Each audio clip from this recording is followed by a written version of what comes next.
Okay, you guys, what is up? The King of Lightning is here today to do Kuroko no Basket chapter 256 review.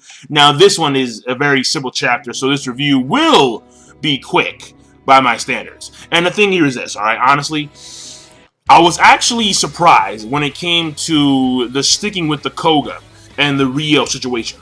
Because I would figure that since the chapter kind of started off where there would be like this focus on Kiyoshi and Nibuya, because Nibuya, he was talking some smack.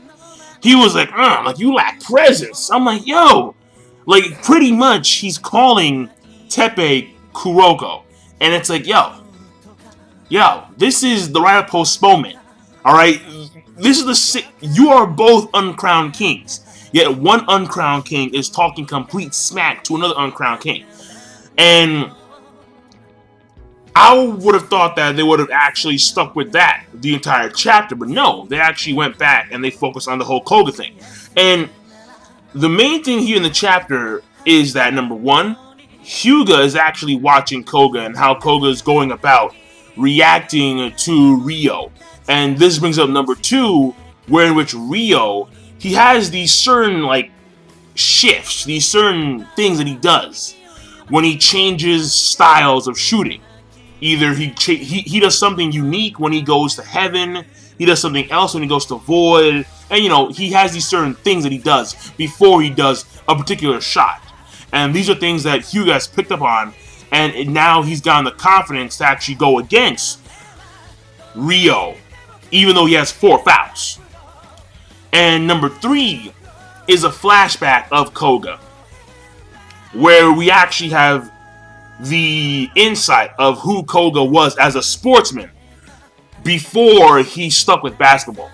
Because he would always hop from sport to sport to sport. First it was baseball, then it was soccer, then it was swimming, and then it was tennis, and he's ending off on basketball, or I should say he's starting off his high school career with basketball.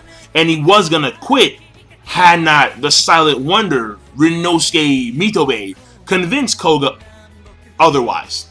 And after sticking with basketball, he actually attained this something. And I understand what this something is because I am a sportsman myself. I'm not trying to brag here. I am a sportsman myself. And when it came to the 3 sports that I played the most in middle school, in high school, even in elementary school, well, I should say grade school, it was mainly basketball, track and field, and football. Those 3. And the one that I actually seemed to just excel at, the one that I had the most passion in, was track and field. I mean, if you guys already know, sometimes in my videos I'm in a different room. It's because I'm in a different location entirely. And you guys will see like these trophies behind me. All those trophies behind me, they're all track and field trophies. All of them. So, no, except for one. One's a basketball one, but that's very old. That was the one I was like 14. But either way, the thing here is that I understand what that something is. And you get this certain resolve, you get this certain passion when you play the sport that you invest most of your day to. Well, not most of your day, but when the sport that you invest a lot of time with, you're gonna attain a certain passion. You're gonna attain a certain emotion when it involves that sport. And it's different than actually being a fan of the sport. It's a lot deeper. It's hard to explain. I mean, I guess the sports guys, they would understand where I'm coming from, the jocks, but I understand where this is coming from. But what I will say is that the flashback itself is build up for Koga to block the shot, when which he does not block the shot, even though he escapes the void.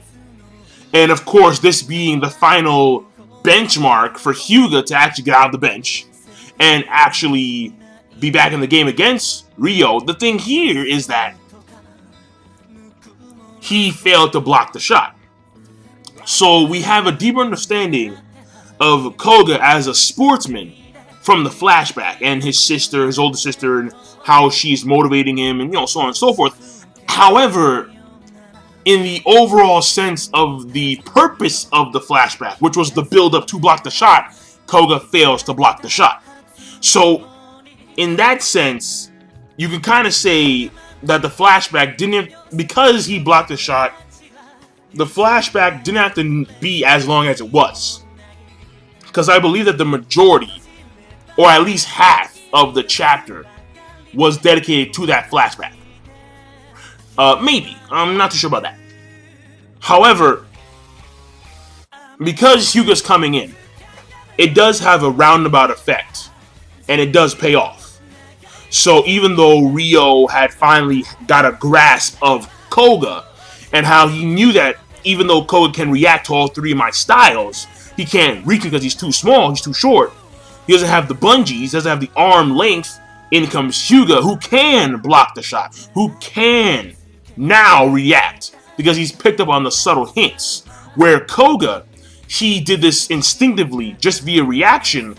In the case of Hyuga, since he has to play basketball for a much longer period of time, he understands the switches between the earth and the heaven and the void, and now he's actually gonna come in there and do his thing. So that means that the best scorer that they have, Seirin, is now back in commission. He's now back in action. The best scorer is going to now return the favors. So this means that the point lead, which I believe now is back at like 22, because we ended off the last chapter at 19, and Ryo, no, I'm sorry, no. It should be like 20, because the chapter starts off with a combo play with Teppei and Kagami. So that's 2 points right there to 17. And then Ryo shoots in the 3. So then that should bring the score back up to 20. So they're still, they're still fluctuating here. But Seirin hasn't actually gone past the 15-point mark. With Hyuga back in, you're going to expect them to get past the 15-point mark. That's for sure. But overall, the chapter, I thought was okay. It wasn't a bad chapter. In my personal opinion, the flashback could have been a little bit shorter, but it does give you a greater insight into Koga. Though, let's be honest here, Koga isn't exactly a quintessential character in the overall series. Let's be very honest. If it was someone like Kagami, or if it was someone like Teppei, or someone like Hyuga, or Akashi, then yeah, I can understand that. But because it's Koga, so yeah. Okay, chapter of Kuroko no Basket. And I will see you guys next time. So this is King Lightning. Be sure, of course, rate the video, comment, and subscribe as always. Peace.